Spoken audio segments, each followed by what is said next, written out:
Lecture de la lettre de Saint Paul apôtre aux Éphésiens, chapitre 4, versets 7 à 16. Frères, à chacun d'entre nous, la grâce a été donnée selon la mesure du don fait par le Christ. C'est pourquoi l'Écriture dit, « Il est monté sur la hauteur, il a capturé des captifs, il a fait des dons aux hommes. » Que veut dire « il est monté » ? Cela veut dire qu'il était d'abord descendu dans les régions inférieures de la terre, et celui qui était descendu est le même qui est monté au-dessus de tous les cieux pour remplir l'univers. Et les dons qu'il a faits, ce sont les apôtres et aussi les prophètes, les évangélisateurs, les pasteurs et ceux qui enseignent. De cette manière, les fidèles sont organisés pour que les tâches du ministère soient accomplies et que se construise le corps du Christ jusqu'à ce que nous parvenions tous ensemble à l'unité dans la foi et la pleine connaissance du Fils de Dieu, à l'état de l'homme parfait, à la structure du Christ dans sa plénitude. Alors, nous ne serons plus comme des petits enfants, nous laissant secouer et mener à la dérive par tous les courants d'idées, au gré des hommes qui emploient la ruse pour nous entraîner dans l'erreur. Au contraire, en vivant dans la vérité de l'amour, nous grandirons pour nous élever en tout jusqu'à celui qui est la tête, le Christ. Et par lui, dans l'harmonie et la cohésion, tout le corps poursuit sa croissance grâce aux articulations qui le maintiennent selon l'énergie qui est à la mesure de chaque membre. Ainsi, le corps se construit dans l'amour. Parole du Seigneur.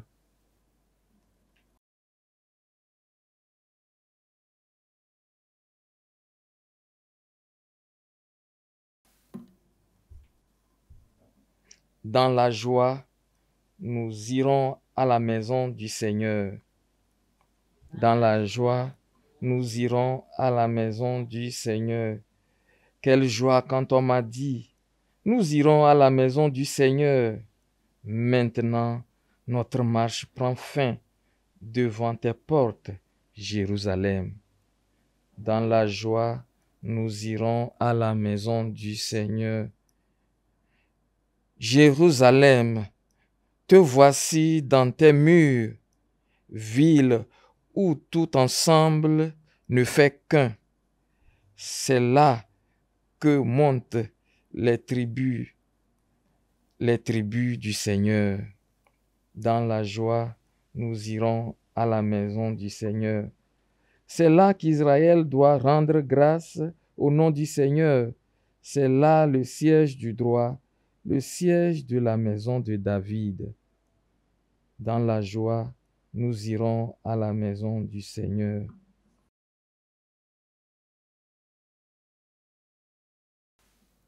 Acclamation de l'Évangile.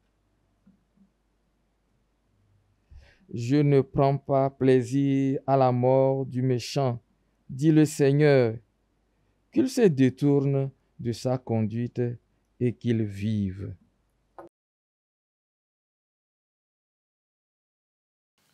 Au nom du Père et du Fils et du Saint-Esprit. Amen.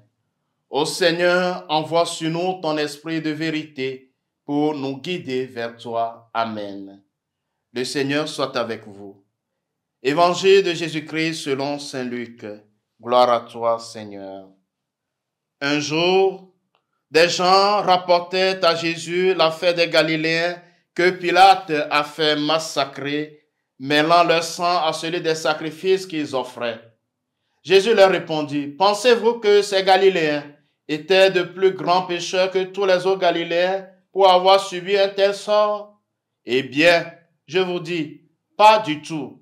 Mais si vous ne vous convertissez pas, vous périrez tous de même. » Et ces 18 personnes tuées par la chute de la tour de Siloé, pensez-vous qu'elles étaient plus coupables que tous les autres habitants de Jérusalem? Eh bien, je vous dis, pas du tout. Mais si vous ne vous convertissez pas, vous périrez tous de même. Jésus disait encore cette parabole. Quelqu'un avait un figuier planté dans sa vigne. Il vint chercher du fruit sur ce figuier et n'en trouva pas.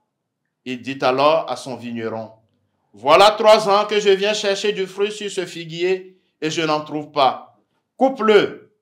À quoi bon le laisser épuiser le sol? » Mais le vigneron lui répondit, « Maître, laisse-le encore cette année, le temps que je bêche autour pour y mettre du fumier. Peut-être donnera-t-il du fruit à l'avenir, sinon tu le couperas. » Acclamons la parole de Dieu. Louange à toi, Seigneur Jésus. Frères et sœurs bien-aimés, en ce samedi 26 octobre 2024, samedi de la 29e semaine du temps ordinaire en B, la bonne nouvelle de ce jour nous montre un aspect des plus importants pour celui ou celle qui est devenu enfant de Dieu. Être enfant de Dieu signifie vivre avec le Christ, le suivre partout là où il pourrait nous emmener. Être enfant de Dieu, c'est avoir trouvé un trésor, une perle précieuse pour laquelle on vend tout ce que l'on a pour la conserver. Mais cela ne prend forme en nous que si nous avons rencontré personnellement le Christ Jésus en notre vie. Sans une expérience personnelle du Christ, nous aurons du mal à avancer fidèlement. C'est la face du Seigneur que nous cherchons et c'est un chemin qui dure une vie entière. Si être un enfant de Dieu est un trésor, il nous faut alors être digne de garder ce trésor. Dans cet évangile, Jésus réagit à une mauvaise nouvelle qu'on lui annonce et il pose lui-même la question. Croyez-vous que ces Galiléens fussent de plus grands pécheurs que les autres Galiléens pour avoir subi un tel sort? Non, je vous le dis. Mais si vous ne changez pas radicalement, vous disparaîtrez tous de même. La réponse de Jésus est en 2 temps. D'une part, personne ne peut dire telle souffrance, telle mort a été pour tel homme un châtiment. D'autre part, Dieu donne le pouvoir à chacun de vivre selon ses œuvres. Jésus renchérit lui-même en rappelant la catastrophe de Siloé. Et l'enseignement est le même. Leur dette n'était pas plus grande. Ne voyez pas dans leur mort un châtiment, dit-il. Mais vous acceptez la conversion à l'amour infini de Dieu. Plus notre cœur est libre, plus notre appel se précise à faire ce qui est bien. Frères et sœurs, demandons à Marie notre Mère de nous aider à dire oui. Un oui qui prend racine dans nos vies porteuses de Dieu, nos vies fécondes pour Dieu et qui se prolonge dans nos vies de chaque jour où nous pouvons trouver le Seigneur sur chacun de nos chemins. Le Seigneur soit avec vous. Que Dieu Tout-Puissant vous bénisse, le Père et le Fils et le Saint-Esprit. Amen.